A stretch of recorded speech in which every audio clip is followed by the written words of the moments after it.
আগে তো কর্মী, তারপর বিজেপির কর্মী।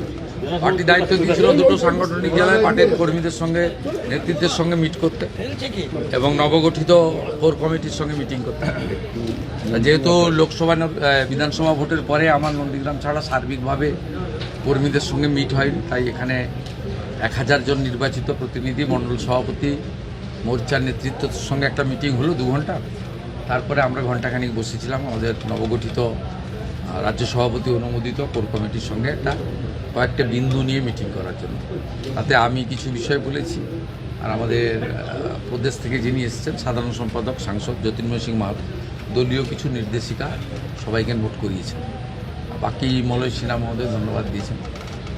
এমএলএরা ছিলেন, এমপি ছিলেন, জেলা জিএসরা ছিলেন, প্রাক্তন সভাপতি এবং বরিষ্ঠ নেতারা ছিলেন। আগে তো প্রার্থী নন্দীগ্রামে ওরা এটা বলছেন কেন? ওরা কি আমি বলিনি তো, কোথায় কোথায় দেন? না না বলিনি, আপনি মিসকোট করেছেন।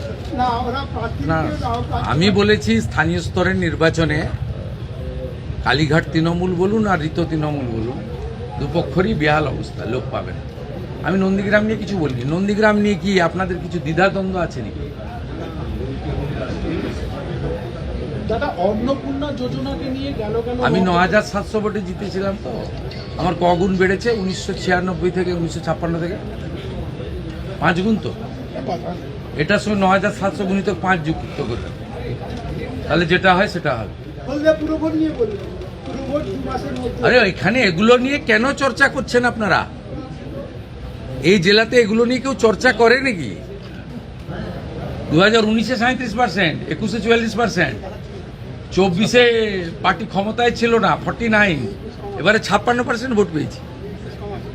তৃণমূল দাঁড়িয়েছিল দুটো পিলারের উপরে, একটা পুলিশ আর একটা আইপ্যাক। পুলিশ তো নেই, সরকারে না থাকলে পুলিশ থাকে না, আর আইপ্যাক তো ভোটের আগে পাতনি গুছিয়ে পালিয়ে গেছে। 2-4টা নিচের তলায় চ্যাং ম্যাং ছিল, সেগুলো দেখতে পাওয়া যাচ্ছে না। এরপরে কি দ্বিধাদ্বন্দ্ব আছেন কি? 70% ভোট বিজেপি পাবে। তোলাবাজি বন্ধ হয়ে গেছে, সিন্ডিকেট রাজ বন্ধ হয়ে গেছে, রাস্তায় হাত পাতার লোক নেই, রাজধানী নেই, মিথ্যা মামলা নেই। ওর তো ভালো আছে, আনন্দ আছে, সবকে জেলে ঢুকানো উচিত।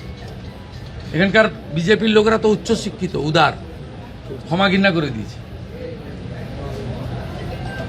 তো এখানে সব ভেবে লাভ নেই। গোটা রাজ্যও ভালো হবে, এখানে তো আরো আগে থাকবে।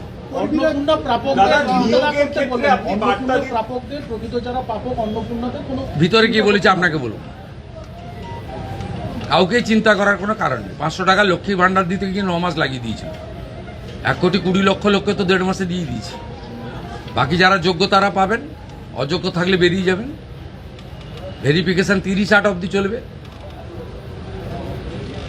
প্রত্যেকটা বিধানসভায় গড়ে 35 থেকে 40,000 মহিলারা পেয়েছেন, তারা আমাদের ধন্যবাদ দিচ্ছেন। মোদিজির নামে জয়ধ্বনি হচ্ছে। বাকি যদি প্রয়োজন হয় আরও 2,000, 5,000, 7,000 প্রকৃত প্রাপক থেকে থাকেন, পাবেন। নিয়মের মধ্যে পাবেন, নিয়মের মধ্যে পাবেন। সরকারি অর্থনৈতিক স্কিমের প্রত্যেকটা জিনিসের নিয়ম থাকে। আপনার যদি জল জমি না থাকলে আপনি পিএম কিষাণ পাবেন না। তা আপনি যদি বলেন আমাকে পিএম কিষাণ দিতে হবে, প্রত্যেকটা জিনিসের নিয়ম থাকে। বিশ্বকর্মা যোজনা পেতে গেলে হাতের কাজ জানতে হয়। প্রত্যেকটা স্কিমের একটা নিয়ম রয়েছে। আয়ুষ্মান ভারত 70 বছর পেরিয়ে গেলে সবাই পাবেন। বাকিরা যারা এলিজেবল পাবেন, প্রায় 70% লোক কভার হয়ে যাচ্ছে। বাকি যে 30% কভার হচ্ছে না, তাদের জন্য মুখ্যমন্ত্রী স্বাস্থ্য বীমা চালু হবে, একই সঙ্গে চালু হবে। 16ই আগস্ট সরকারের 100 দিন পূরণ হবে। 16ই আগস্ট ভয়ঙ্কর দিন কলকাতার ক্ষেত্রে। সুরাবর্দির নেতৃত্বে দ্য গ্রেট ক্যালকাটা কিলিং হয়েছিল, আর সেই দিনটা তৃণমূল কংগ্রেস আগের সরকার খেলা হবে দিবস পালন করত। আমাদের সরকার সিদ্ধান্ত নিয়েছে ওই দিন আয়ুষ্মান দিবস হিসেবে পালন করা হবে। ওই দিনই জানতে পারবে। অতএব আপনাদের চিন্তা করার কোনো কারণ নেই। এত তাড়াহুড়া করছেন, মাত্র 62 দিন বয়স হয়েছে। মসজিদের ক্ষেত্রে সিদ্দিকুল্লাহ চৌধুরী তিনি বলছেন যে কোনোভাবেই রাস্তায় নামবেন না, কোনো উনি কে? উনি এর আগে ওয়াকফের সময় জাতীয় নিরাপত্তা, বিমানবন্দরের নিরাপত্তা অগ্রাধিকার পাবে। এর বাইরে মুখ্যমন্ত্রী কোনো কথা বলবে না।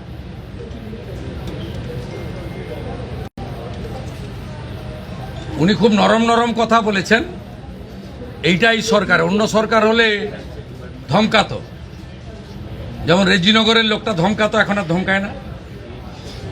এই যে আগের সরকার থাকতো ধমকাতো যে আমাদের ভোটে সরকার করেছি, এখন নরম নরম কথা বলছেন। জাতীয় সুরক্ষা এবং বিমানবন্দরের নিরাপত্তা আগে দেখতে হবে। এই বিমানবন্দরের লোকেশন খুব গুরুত্বপূর্ণ নিরাপত্তার ক্ষেত্রে। চীন, বাংলাদেশ সব কাছে, এটা আন্তর্জাতিক বিমানবন্দর। এইখানে এইভাবে খুলে রাখা যায় না। বাকি ঠিক আছে, আমরা তো ধর্ম পালনে কাউকে বাধা দিইনি। ওরা তো বলেছিল যে বিজেপি এলে মুসলমানদের তাড়িয়ে দেবে, নামাজ পড়তে পারবে না। তা বকরি ঈদও করেছেন,